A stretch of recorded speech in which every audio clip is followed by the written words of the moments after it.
आगे हम देखेंगे भौतिक विज्ञान फिजिक्स। तो सबसे पहले मेजरमेंट यानी कि मापन देखेंगे। मूल भौतिक राशियों फंडामेंटल फिजिक्स क्वांटिटी की संख्या कितनी है, तो ये टोटल है 7। फिर देखो मूल भौतिक राशियाँ कौन कौन सी हैं, तो लंबाई, समय, ताप, द्रव्यमान, विद्युत धारा, ज्योति तीव्रता और पदार्थ की मात्रा। ज्योति तीव्रता का मात्रा कैंडेला होता है। एक वर्ष जो है 9.46 × 10⁻12 किलोमीटर के बराबर होती है। पारसेक दूरी की सबसे बड़ी इकाई है। एक पारसेक बराबर होता है 3.262 प्रकाश वर्ष यानी कि लाइट ईयर के बराबर होती है। अगला है वायुमंडलीय दाब मापने का यंत्र जो है, मापने का मापक यंत्र क्या है, तो ये है बार। फिर है शक्ति का मात्रक क्या है, तो ये वाट है। नेक्स्ट है कार्य तथा ऊर्जा का मात्रक क्या है, तो ये जूल है। एमकेएस प्रणाली में त्वरण का मात्रक क्या है, तो ये है मीटर प्रति सेकंड। अगला है मूल भौतिक राशियाँ और इधर मात्रक और प्रतीक। लंबाई किसका है, ये मीटर का मापक है, इसको हम एम से डिनोट करते हैं। द्रव्यमान की बात करें तो इसको किलोग्राम इसका मात्रक है और इसे केजी से प्रदर्शित करते हैं। समय सेकंड एस से इसको डिनोट करते हैं। विद्युत धारा एम्पियर और इसको कैपिटल ए से। फिर ताप इसको केल्विन में इसका मात्रक है और के से इसको डिनोट करते हैं। पदार्थ की मात्रा अमाउंट ऑफ सब्सटेंस जो है मोल, ये मोल एमओ मतलब स्मॉल एम ओ एल के द्वारा प्रदर्शित करते हैं। अगला है ज्योति तीव्रता, इसका मात्रक है कैंडेला, इसका जो है CD इसका प्रतीक है। फिर है 1 किलोग्राम प्रति सेंटीमीटर स्क्वायर दाब किसके समतुल्य होता है, तो ये होता है 1.0 बार के बराबर। फिर है 1 पिकोग्राम कितने ग्राम के बराबर होता है, तो ये 10⁻12 ग्राम के बराबर होता है। फिर है पास्कल किस राशि का मात्रक है, तो ये दाब का मात्रक है। बल का मात्रक क्या है, तो ये न्यूटन है। आवेग का मात्रक क्या है, तो न्यूटन प्रति सेकंड। वायुमंडल में ओजोन परत की मोटाई मापने का मात्रक डाप्सन है। पृथ्वी के गुरुत्व एवं चंद्रमा के गुरुत्वाकर्षण के कारण ही चंद्रमा एक निश्चित कक्षा में पृथ्वी की परिक्रमा करता है। फिर एंगस्ट्राम में क्या मापा जाता है, तो ये तरंगदैर्घ्य मापते हैं। अगला है एक अश्व शक्ति में कितने वाट होते हैं, तो 746 वाट होते हैं। फिर एक माइक्रोन किसके बराबर होता है, तो ये 10⁻6 मीटर या 10⁻4 मीटर के बराबर होता है। फिर अगला है या 10⁻3, ठीक, यहाँ पे शायद -6 होगा, आप लोग देख लीजिएगा। फिर चालक की विद्युत प्रतिरोधकता का मात्रक ओम प्रति मीटर होता है, ओम मीटर। अगला है रेडियन एवं स्टेरेडियन किस प्रकार के मात्रक हैं, तो ये पूरक मात्रक हैं। देखो ये विद्युत प्रतिरोधकता का मात्रक ओम मीटर होता है। क्यूसेक में क्या मापा जाता है, तो जल का बहाव। दूर की वस्तुओं को देखने के लिए बाइनोक्यूलर दूरबीन का प्रयोग किया जाता है। दुग्ध उत्पादों में वसा की मात्रा मापने के लिए किस यंत्र का प्रयोग किया जाता है, तो ये ब्यूटीरोमीटर का प्रयोग किया जाता है। अगला है प्रकाश की तीव्रता मापने के लिए किस उपकरण का प्रयोग किया जाता है, तो ये लक्स मीटर का प्रयोग किया जाता है। अगला है समतल कोण यानी कि धन कोण किस प्रकार की राशियां हैं, तो ये पूरक राशियां हैं। अगला है हृदय की ध्वनि सुनने के लिए किस यंत्र का प्रयोग किया जाता है, तो ये स्टेथोस्कोप का प्रयोग किया जाता है। अगला है अदिश राशियाँ, मतलब अदिश राशियाँ इधर है और ये सदिश राशियाँ विभिन्न मात्रक दूरी। अदिश राशियाँ दूरी और सदिश हो जाएगा बल, और जो है विभिन्न मात्रक मतलब 1 एंगस्ट्राम बराबर होता है 10⁻10 मीटर। फिर है चाल, सदिश राशियाँ क्या हो जाएगा, सदिश में आएगी विस्थापन और अदिश में चाल। और 1 खगोल इकाई बराबर होता है 1.496 × 10⁻11 मीटर। फिर है द्रव्यमान है जो है द्रव्यमान है अदिश, वेग है सदिश। एक डाप्सन बराबर होता है 10 माइक्रोमीटर। आयतन है अदिश, संवेग है सदिश। फिर एक बैरल में होता है 159 लीटर। समय है अदिश, त्वरण है सदिश।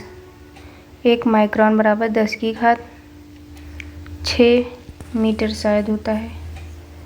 फिर है कार्य, कोणीय वेग। कार्य जो है वो है अदिश और कोणीय वेग है सदिश। 1 नैनोमीटर बराबर होता है 10⁹ मीटर। फिर है घनत्व की बात करें, घनत्व देखो, घनत्व है अदिश, चुंबकीय तीव्रता है सदिश। 1 टेरोमीटर बराबर होता है 10⁻12 मीटर। विद्युत धारा जो है अदिश, विद्युत तीव्रता ये सदिश है।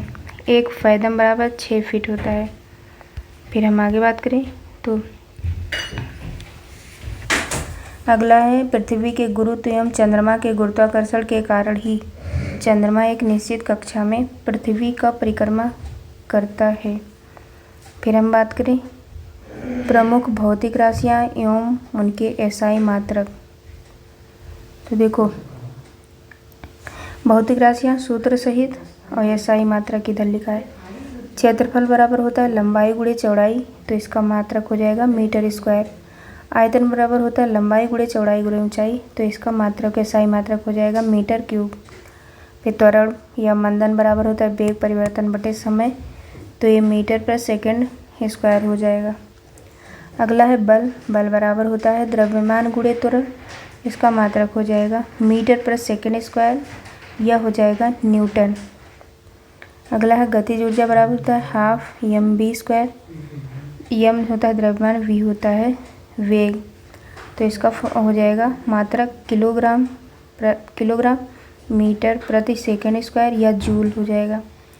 फिर स्थितिज ऊर्जा बराबर होता है द्रव्यमान गुणे गुरुत्वीय त्वरण गुणे ऊंचाई, तो इसका मात्रक हो जाएगा किलोग्राम या मीटर पर सेकंड स्क्वायर या जूल हो जाएगा। फिर एक कोणीय विस्थापन चाप बटे त्रिज्या, इसका मात्रक रेडियन। फिर है कार्य बराबर बल गुणे विस्थापन, ये हो जाएगा जल या न्यूटन, मतलब जूल या न्यूटन। फिर है शक्ति बराबर कार्य बटे समय, ये जूल सेकंड या वाट हो जाएगा। फिर है बल आघूर्ण बराबर बल गुणे घूर्णन अक्ष से लंबवत दूरी, ये जो है न्यूटन मीटर हो जाएगा इसका फार्मूला। फिर एक गुरुत्वाकर्षण नियतांक, ये हो जाएगा बल गुणे दूरी स्क्वायर बटे द्रव्यमान स्क्वायर, तो इसका फार्मूला हो जाएगा न्यूटन मीटर स्क्वायर प्रति किलोग्राम स्क्वायर। अगला है गुरुत्वीय विभव बराबर होता है कार्य बटे द्रव्यमान, तो इसका फार्मूला हो जाएगा जूल प्रति किलोग्राम। फिर है घूर्णन त्रिज्या बराबर दूरी, ये हो जाएगा मीटर। यंग गुणांक का हो जाएगा अनुदैर्ध्य प्रतिबल बटे अनुदैर्ध्य विकृति, इसका फार्मूला न्यूटन प्रति मीटर स्क्वायर। फिर पृष्ठ तनाव बराबर होता है बल बटे क्षेत्रफल, ये हो जाएगा न्यूटन प्रति मीटर स्क्वायर। अगला है वेग प्रवणता बराबर वेग बटे दूरी, ये हो जाएगा प्रति सेकंड।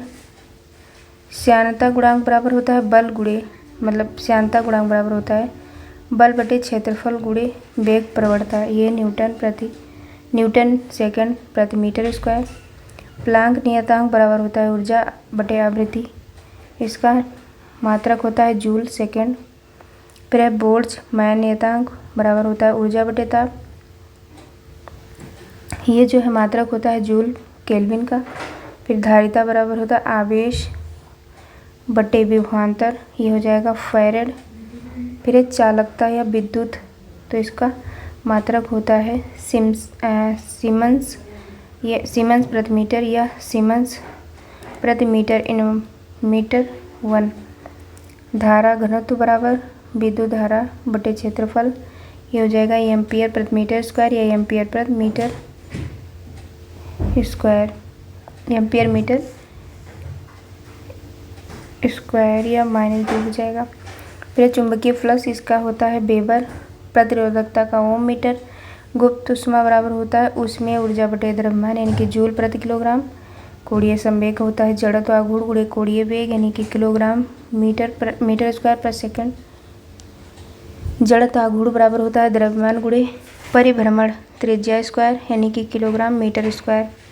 फिर आगे किस यंत्र के द्वारा मस्तिष्क विभव मापा जाता है? तो इलेक्ट्रोइंसिफेलोग्राफ। संवेग किसकी माप है? तो ये गति की मात्रा की माप है। अगला है मैनोमीटर का क्या उपयोग है? तो गैसों का दाब मापने में। फिर अगला है कोणीय विस्थापन का मात्रक क्या है? तो ये है रेडियन। पृथ्वी और सूर्य के बीच की माध्य दूरी किसके द्वारा व्यक्त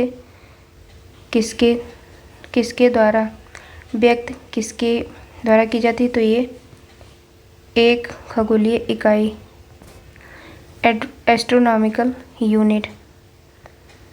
फिर आगे देखो जो है, अगर हम बात करें कि सोने की शुद्धता को मापने के लिए कैरेटोमीटर नामक यंत्र का प्रयोग किया जाता है। अगला देखें। आगे है महत्वपूर्ण मापन उपकरण, इम्पॉर्टेंट मेजरिंग डिवाइसेस। देखो, अल्टीमीटर से उड़ते हुए विमान की ऊंचाई मापते हैं। अमीटर विद्युत धारा की तीव्रता मापा जाता है। ऑडियोमीटर से ध्वनि की तीव्रता मापते हैं। एरोमीटर वायु एवं गैस का भार तथा घनत्व मापा जाता है। फिर है एनीमोमीटर, ये वायु की गति और शक्ति मापने का यंत्र है। एक्सीलरोमीटर, ये गतिमान वाहनों की गति में वृद्धि की दर मापा जाता है। बैरोमीटर से वायुमंडलीय दाब मापा जाता है। बोलोमीटर ऊष्मीय विकिरण। कैलोरीमीटर ऊष्मा की मात्रा मापते हैं। वर्नियर कैलिपर्स, ये बेलनाकार वस्तुओं का व्यास एवं गहराई मापते हैं। फिर है क्रायोमीटर, ये निम्न ताप मापते हैं। डेंसिटी मीटर, ये पदार्थ की घनत्व मापते हैं। फिर है फायदोमीटर, ये समुद्र नदी की गहराई मापते हैं। अगला है गैल्वेनोमीटर, ये विद्युत धारा की प्रबलता मापते हैं। फिर है गायरोस्कोप, ये जो है घूर्णन गति करती हुई वस्तु का कोणीय संवेग मापा जाता है। फिर है ग्रेवोमीटर, ये गुरुत्वीय त्वरण मापा जाता है। हाइड्रोमीटर से वस्तुओं का सापेक्षिक घनत्व मापा जाता है। हाइड्रोफोन से जल के भीतर उत्पन्न ध्वनि तरंगों की गणना की जाती है। हाइग्रोमीटर जो है ये वायुमंडलीय आर्द्रता मापा जाता है। लैक्टोमीटर से दुग्ध की शुद्धता को मापते हैं। क्रोनोमीटर पानी के जहाज़ों में सही समय ज्ञात करने में प्रयुक्त उपकरण है। क्रेस्कोग्राफ, ये पौधों की वृद्धि को दर्शाने वाला यंत्र है। डायलेटोमीटर, ये किसी वस्तु में उत्पन्न आयतन के परिवर्तन को मापने का यंत्र है। फिर है डायनेमोमीटर, ये इंजन द्वारा उत्पन्न की गई शक्ति मापने का यंत्र है। नेफोस्कोप, ये वायुमंडल में उपस्थित बादलों की गति एवं गति की दिशा का मापन किया जाता है। फिर है रेडियो माइक्रोमीटर, ये ऊष्मीय विकिरण को मापने का यंत्र है। फिर है टैकोमीटर, ये किसी वस्तु के चक्रण की गति है। अगर हम बात करें CGS पद्धति के अंतर्गत लंबाई को सेंटीमीटर C और द्रव्यमान को ग्राम G तथा समय को सेकंड S में मापा जाता है। फिर अगला है अगला बात करें यंत्र और मापन उपयोग। रेन गेज प्रति यूडोमीटर, ये वर्षा की मात्रा ज्ञात करने वाला यंत्र है। फिर है रिफ्रैक्ट्रोमीटर, ये पारदर्शक माध्यमों का अपवर्तनांक ज्ञात करने वाला उपकरण है। फिर है सेक्रोमीटर, ये शर्करा की सांद्रता मापने वाला यंत्र है। फिर है स्क्रू गेज, ये महीन तारों का व्यास मापने वाला यंत्र है।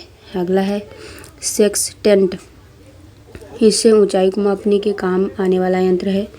फिर है स्फेरोमीटर, ये किसी सतह की वक्रता मापने का यंत्र है।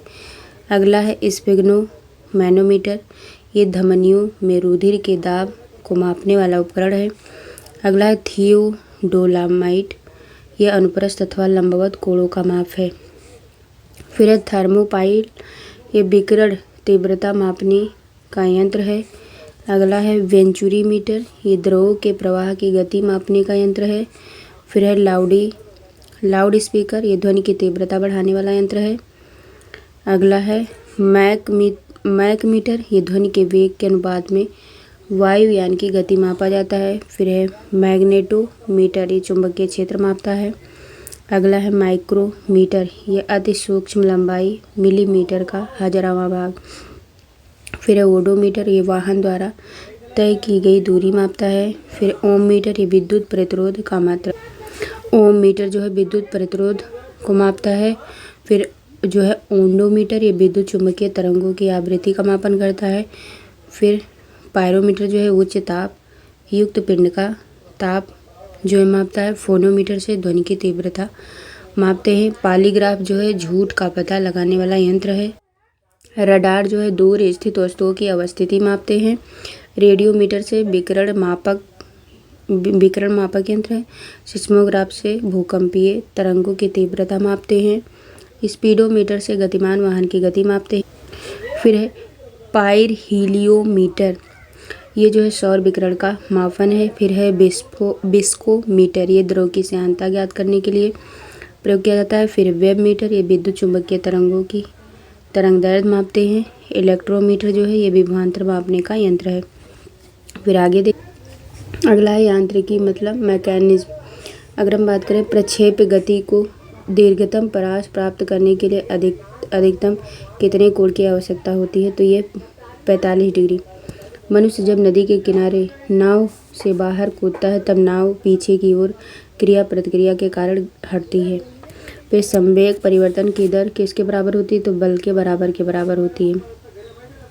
न्यूटन का प्रथम नियम किसे परिभाषित करता है, तो ये जड़त्व यानी इनर्शिया को। फिर है प्रक्षालन मशीन का कार्य किस सिद्धांत पर आधारित है, ये अपकेंद्रीय बल पर जो है आधारित है। फिर है सड़क पर चलने की अपेक्षा बर्फ पर चलना कठिन क्यों है, क्योंकि बर्फ में सड़क की अपेक्षा घर्षण कम होता है।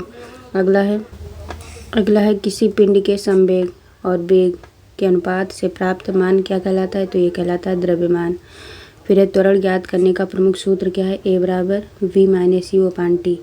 ए बराबर त्वरण, वी बराबर अंतिम वेग, यू बराबर प्रारंभिक वेग, टी है समयांतराल। तेल से अंशतः भरा हुआ टैंकर समतल सड़क पर एक समान त्वरण से जा रहा है। तेल का मुक्त पृष्ठ कैसा होगा, तो ये पर वलयी वक्राकार होगा। अगला एक समान वृत्तीय गति पर त्वरण सदैव उपस्थित रहता है। किसकी उपस्थिति के कारण ब्लैक बोर्ड तथा कागज पर लिखना संभव है, तो ये घर्षण के कारण। फिर हम देखते हैं न्यूटन के गति के नियम। और इधर उदाहरण, गति का प्रथम नियम फर्स्ट लॉ ऑफ मोशन, यदि कोई पिंड विरामावस्था में है तो वो तब तक उसी अवस्था में रहेगा जब तक उस पर कोई बाह्य बल न आरोपित किया जाए। तो ये हो जाएगा चलती गाड़ी के रुकने पर उसमें बैठे यात्रियों का आगे झुकना, पेड़ से फल टूटकर गिरना, कपड़े को डंडे से पीटने पर धूल कणों का अलग होना, ये सब गति का प्रथम नियम है। फिर द्वितीय नियम की बात करें तो किसी वस्तु के संवेग परिवर्तन की दर उस पर लगाए गए बल के समानुपाती होता है तथा संवेग परिवर्तन की दिशा बल के अनुदिश होती है। जैसे गेंद पकड़ते समय खिलाड़ी अपने हाथों को पीछे की ओर खींच लेता है। फिर अगला है तृतीय गति का नियम। प्रत्येक क्रिया के बराबर और विपरीत दिशा में प्रतिक्रिया होती है, इसीलिए गति के क्रिया प्रतिक्रिया का नियम कहते हैं। जैसे बंदूक से गोली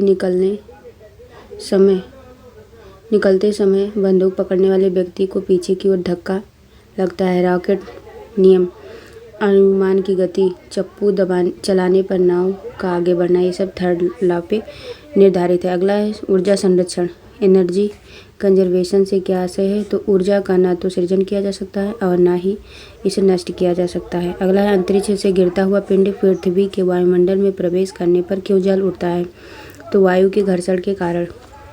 अगला है ग्रहीय पिंडों के परिक्रमण गति में प्रभावी बल है, तो यह है अभिकेंद्रीय ग्रहों द्वारा सूर्य का परिक्रमण गति कहलाता है। तो देखो दूध मथने के पश्चात क्रीम का दूध से पृथक हो जाने का कारण, तो ये अपकेंद्रीय बल है। वायु की ऊर्ध्वाधर गति को क्या कहते हैं, तो इसे कहते हैं वायु प्रक्षोभ मतलब विंड आउटब्रस्ट। फिर रॉकेट के सिद्धांत पर कार्य करता है, तो संवेग संरक्षण के सिद्धांत पर। अगला है पेंचकस के द्वारा पेच घुमाना और दरवाजे के हत्थे का कब्जे से दूर लगाना बल आघूर्ण के उदाहरण है। क्या, पेचकस के द्वारा पेच घुमाना तथा दरवाजे के हत्थे का कब्जे से दूर लगाना, ये सब किसके उदाहरण, तो बल आघूर्ण के उदाहरण हैं। फिर आगे है, एक सेकंड, अगला है सरल आवर्त गति। सरल आवर्त गति के दोलन में किसकी आवश्यकता होती है? तो प्रत्यास्था एवं जड़त्व दोनों की। फिर है कमानी तुला किस सिद्धांत पर कार्य करती है? तो ये हुक के नियम पर कार्य करती है। अगला है जब एक कार की गति दोगुनी कर दी जाती है तब उसको उतनी ही दूरी में रोकने के लिए ब्रेक बल कितना लगाना होगा? तो ये 4 गुना। अगला है जेट इंजन किस सिद्धांत पर कार्य करता है? तो रेखीय संवेग संरक्षण के सिद्धांत पर कार्य करता है। अगर हम बात करें प्रथम श्रेणी के उत्तोलक तो उसमें कैंची, हैंडपंप, साधारण तुला और प्लास। फिर द्वितीय श्रेणी के उत्तोलक उसमें सरौता, नींबू निचोड़ने वाली मशीन और जो है तृतीय श्रेणी के उत्तोलक में स्टेपलर, चिमटा, मनुष्य का हाथ। अगला है गुरुत्वाकर्षण ग्रेविटी। पृथ्वी पर पलायन वेग कितना है? तो ये है 11.2 किलोमीटर पर सेकंड। यदि चक्कर लगाते हुए अंतरिक्ष यान से एक सेब छोड़ा जाए तो उसकी गति क्या होगी? तो अंतरिक्ष यान के साथ साथ उसी गति से गतिमान होगा। फिर अगला है यदि अंतरिक्ष यात्री निर्बाध में सीधे अंतरिक्ष यात्री निर्बाध में सीधे खड़े क्यों नहीं रह सकते? तो गुरुत्वाकर्षण की अनुपस्थिति के कारण। पृथ्वी के चारों ओर परिक्रमा कर रहा कृत्रिम उपग्रह गुरुत्वाकर्षण के विरुद्ध अपकेंद्रीय बल के प्रभाव के कारण नहीं गिरता है। फिर अगला है एक भू उपग्रह किस बल के प्रभाव से अपने कक्ष में निरंतर गति करता है? तो यह हो जाएगा अपकेंद्रीय बल। फिर चंद्रमा की सतह पर पलायन वेग पृथ्वी की सतह की अपेक्षा कम होता है क्योंकि चंद्रमा की त्रिज्या पृथ्वी की त्रिज्या से कम है। फिर है भारहीनता की स्थिति किस कारण होती है? तो गुरुत्वाकर्षण की शून्य स्थिति के कारण होती है। एक लड़की झूले पर बैठी स्थिति में झूला झूल रही है। उस लड़की के खड़े हो जाने पर आवर्तकाल पर क्या प्रभाव पड़ेगा? तो आवर्तकाल कम हो जाएगा। लोलक की लंबाई बढ़ जाने के कारण लोलक घड़ी गर्मियों में धीमी हो जाती है जबकि शीतकाल में तीव्र गति से चलने लगती है। फिर अगला है हवा में लोहे और लकड़ी के समान भार की गेंदों को एक समान ऊंचाई से गिराने पर क्या होगा? तो लकड़ी की गेंद बाद में गिरेगी। फिर लकड़ी का घनत्व लोहे की अपेक्षा कम होता है जिस कारण यदि लोहे व लकड़ी के समान भार की गेंदों को समान ऊंचाई से गिराया जाए तो लकड़ी की गेंद पर वायु का प्रतिरोध अधिक होगा। अगला है कि पृथ्वी के किस स्थान पर किसी पिंड का भार सर्वाधिक होता है? तो ये ध्रुवों पर। पृथ्वी के केंद्र से ध्रुवों की ओर कम होने क्या है? पृथ्वी के केंद्र से ध्रुवों की दूरी कम होने के कारण ध्रुवों पर स्थित पिंड पर पृथ्वी द्वारा अधिक गुरुत्वाकर्षण बल आरोपित होगा, इसीलिए ध्रुवों पर उसका भार पृथ्वी पर स्थित किसी अन्य स्थान से अधिक होगा। गुरुत्वाकर्षण में सार्वभौमिक नियम के सिद्धांत का प्रतिपादन सर आइजैक न्यूटन ने किया था। फिर अगले है आगे बात करें लिफ्ट में बैठे हुए व्यक्ति का भार कब सर्वाधिक महसूस होता है? तो जब लिफ्ट त्वरित गति से ऊपर जा रही होती है तब। भूतुल्यकाली उपग्रह के परिक्रमण की अवधि कितनी होती है? तो ये होती है 24 घंटे। यदि पृथ्वी और सूर्य के मध्य की दूरी दोगुनी होती तो सूर्य द्वारा पृथ्वी पर गुरुत्वाकर्षण बल क्या होता? तो ये होता है वर्तमान का 1/4 भाग। अगला लोलक की समयावधि किस पर निर्भर करती है? तो लोलक की लंबाई पर।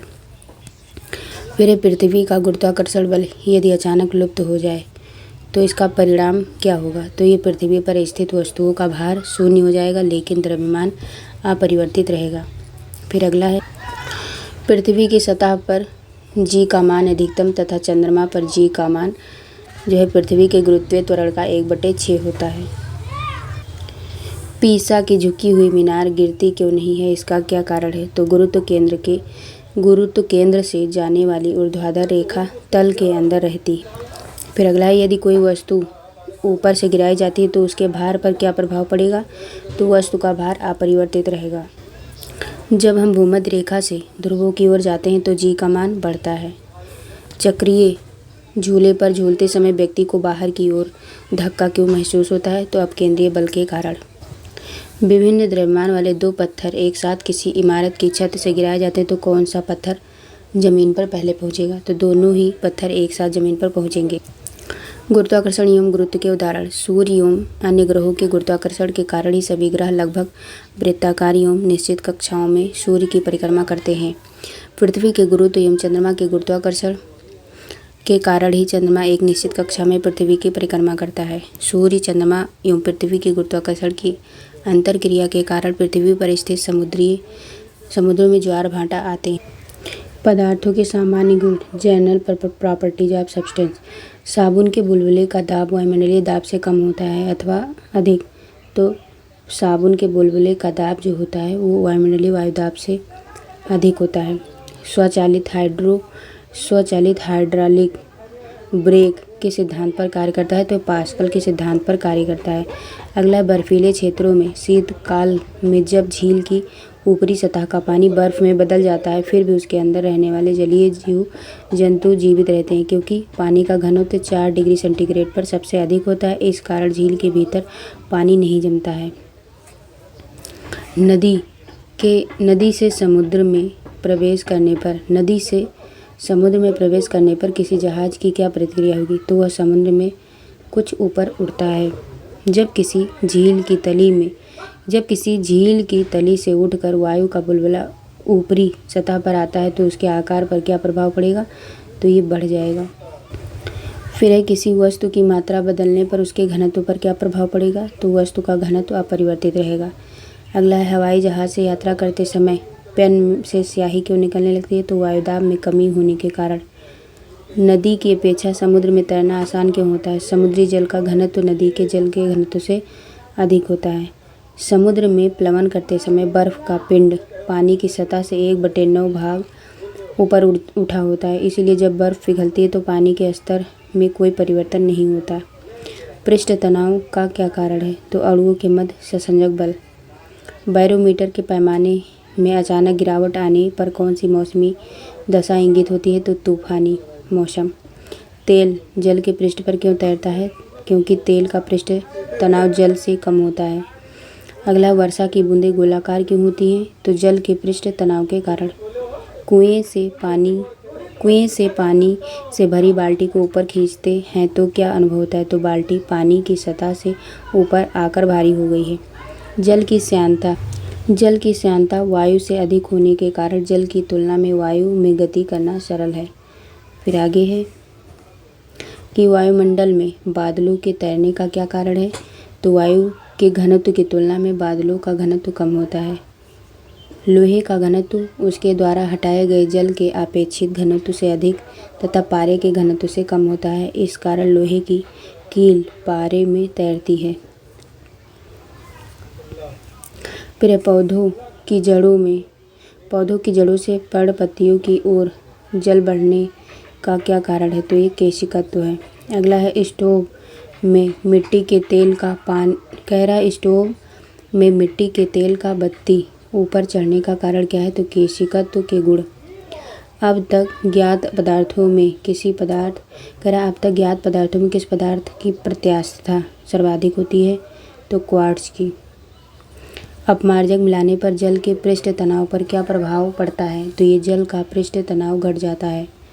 फाउंटेन पेन के सिद्धांत पर कार्य करता है, केशिकत्व के सिद्धांत पर कार्य करता है। समुद्र तल पर एक वायुमंडलीय दाब का मान कितना होता है, तो ये होता है 1.013 × 10⁵ पास्कल के बराबर। फिर जल का सापेक्षिक घनत्व किस ताप पर सर्वाधिक होता है, तो ये 4 डिग्री सेंटीग्रेड पर। अगला है, जल से भरी बाल्टी को हिलाकर छोड़ देने पर कुछ समय पश्चात जल अपने आप क्यों स्थिर हो जाता है, तो ये होता है श्यानता के कारण। अगला है, धातु की शुद्धता ज्ञात करने में किस सिद्धांत का प्रयोग किया जाता है, तो आर्किमिडीज सिद्धांत का। अगला है, जल से निकालने पर शेविंग ब्रश के बाल आपस में किस कारण से चिपक जाते हैं, तो ये पृष्ठ तनाव के कारण। अगला है, स्टील रबर की अपेक्षा अधिक प्रत्यास्थ क्यों है, तो यह है स्टील के लिए अधिक विरूपक बल की आवश्यकता होती है। अगला है, वाहनों में स्नेहक बल का प्रयोग क्यों किया जाता है, तो घर्षण कम करने के लिए। आंधी आने पर टीन की छत और छप्पर उड़ जाते हैं, क्योंकि उनके ऊपर का वायुमंडल नीचे के वायुमंडल से कम हो जाता है। फिर किसी वस्तु की सतह के लंबवत लगने वाले बल को क्या कहते हैं, तो ये प्रणोद कहते हैं। अगला देखते हैं, तरंग गति। रात्रि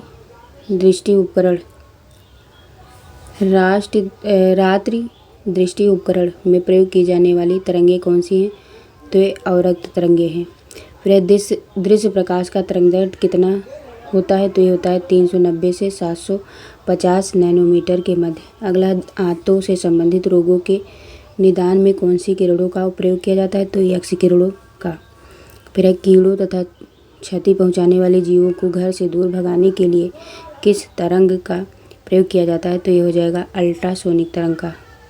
फिर है समीप आती हुई रेलगाड़ी की सीटी की आवृत्ति या तीक्ष्णता बढ़ती जाती है, ऐसा किस कारण होता है, तो डॉपलर प्रभाव के कारण। फिर है क्रिस्टल की संरचना ज्ञात करने के लिए किन किरणों का प्रयोग किया जाता है, तो ये एक्स किरणों का।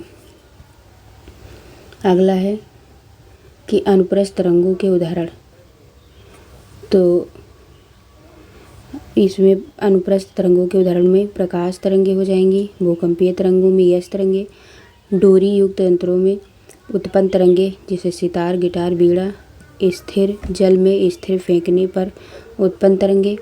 और इधर अनुदैर्ध्य तरंगों के उदाहरण में ध्वनि तरंगे, भूकंपीय तरंगों में पी तरंग, सर्पिलाकार स्प्रिंग में उत्पन्न तरंगे और अल्ट्रा साउंड तरंगे।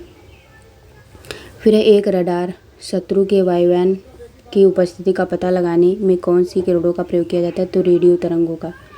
पराबैंगनी विकिरण, एक्स किरणें, सूक्ष्म किरणें व गामा किरणों को तरंग दैर्घ्य के अवरोही क्रम में क्या है, तो पहले गामा किरणें, फिर एक्स किरणें, फिर पराबैंगनी किरणें, फिर सूक्ष्म किरणें। आगे है कि प्रमुख विद्युत चुंबकीय तरंग,